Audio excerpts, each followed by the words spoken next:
Olá, meu nome é Adriana Gonçalves e esse é o nosso canal Leis e Crimes. Nesse canal a gente fala sobre crimes de repercussão e outros assuntos muito interessantes.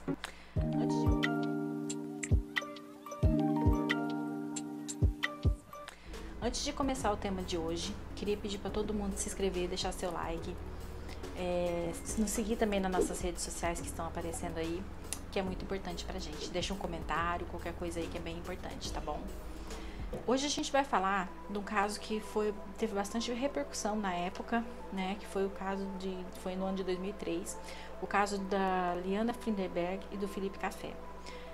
Mais uma vez, dizem que a gente não tem intenção aqui de causar nenhum tipo de transtorno na família, nem expor as vítimas. A gente apenas vai relatar o caso, tá? Inclusive a gente vai manter alguns detalhes que não são importantes para o entendimento da história, a gente nem vai comentar, tá bom?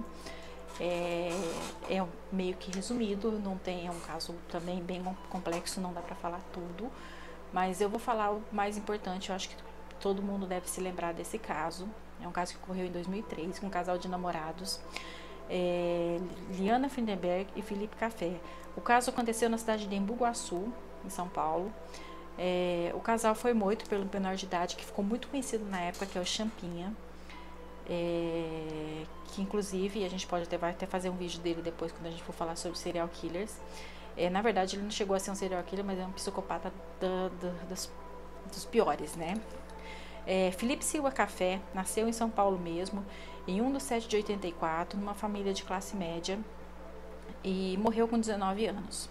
Liana Finderberg também nasceu em 1986, também nasceu em São Paulo, em 6 de 5 de 87, e pertencia a uma família muito abastada, uma família de classe média alta.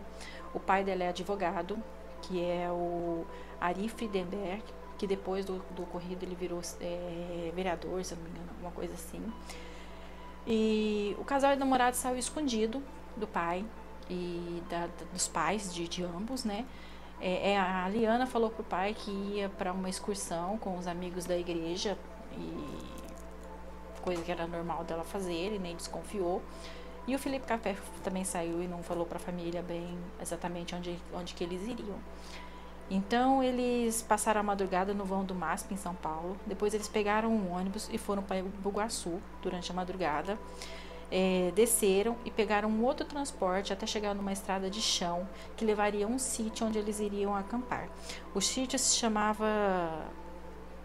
o sítio ficava no local que se chamava Santa Rita, tá? Ficava cerca de 4,5 km depois da onde eles desceriam do transporte do sítio.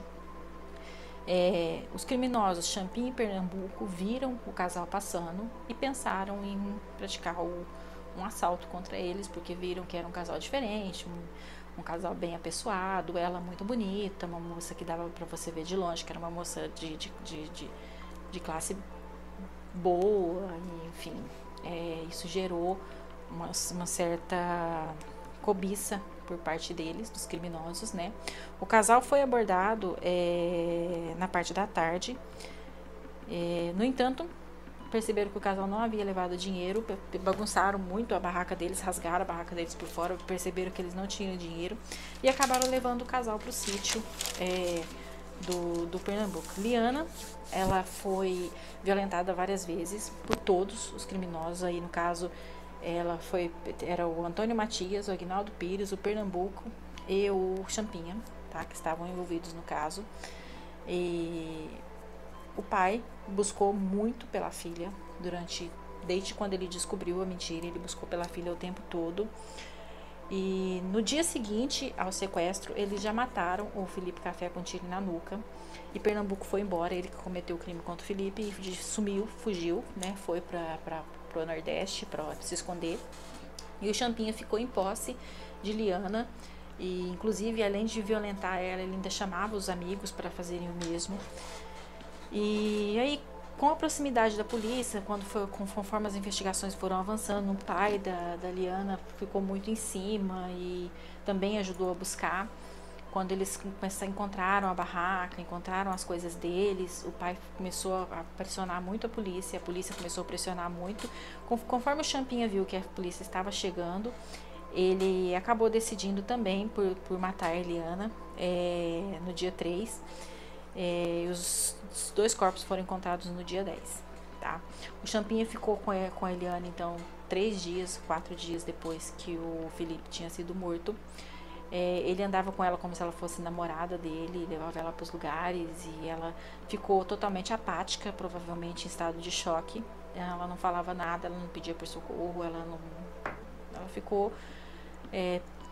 a gente fala, o pai dela fala numa reportagem que ele fala que isso dá um certo alívio para ele, que é como se ela estivesse com a alma fora do corpo, então talvez não tivesse sentido tanto aquela situação que ela estava passando ali.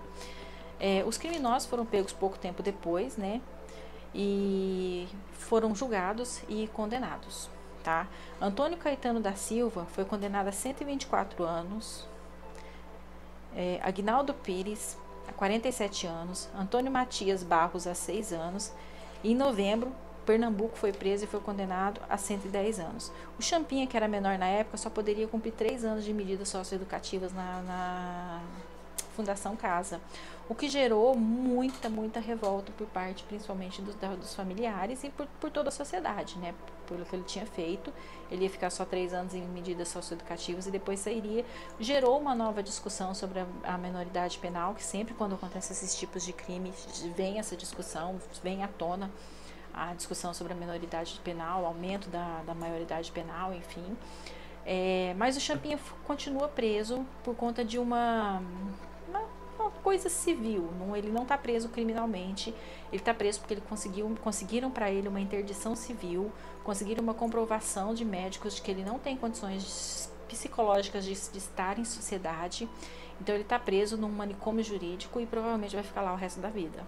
Tá? Porque ele não tem capacidade de recuperação, não se acredita que ele tenha recuperação, então ele vai ficar preso lá provavelmente o resto da vida dele. Tá? A única foi uma forma que encontraram de se fazer justiça e de manter ele preso, porque senão ele ficaria só 3 anos e sairia, né? Os outros ficaram presos, cumpriram lá suas penas e estão cumprindo ainda. O pai da Liana Findelberg, ele fez uma campanha muito grande para a diminuição da maioridade penal, entrou para a política e buscou de todas as formas trabalhar sempre por esse lado. Ele acha que deve ocorrer uma mudança na lei para não beneficiar esse tipo de gente que comete esse tipo de crime.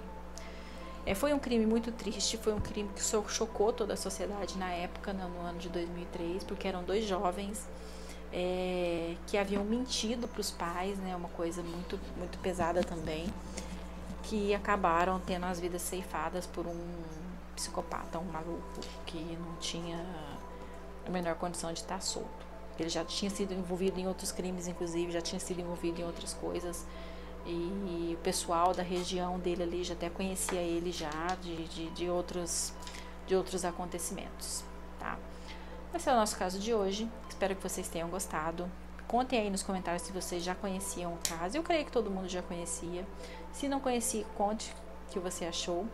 Eu vou deixar aqui em cima algumas outras reportagens e outras pessoas falando também sobre o caso, é bem interessante.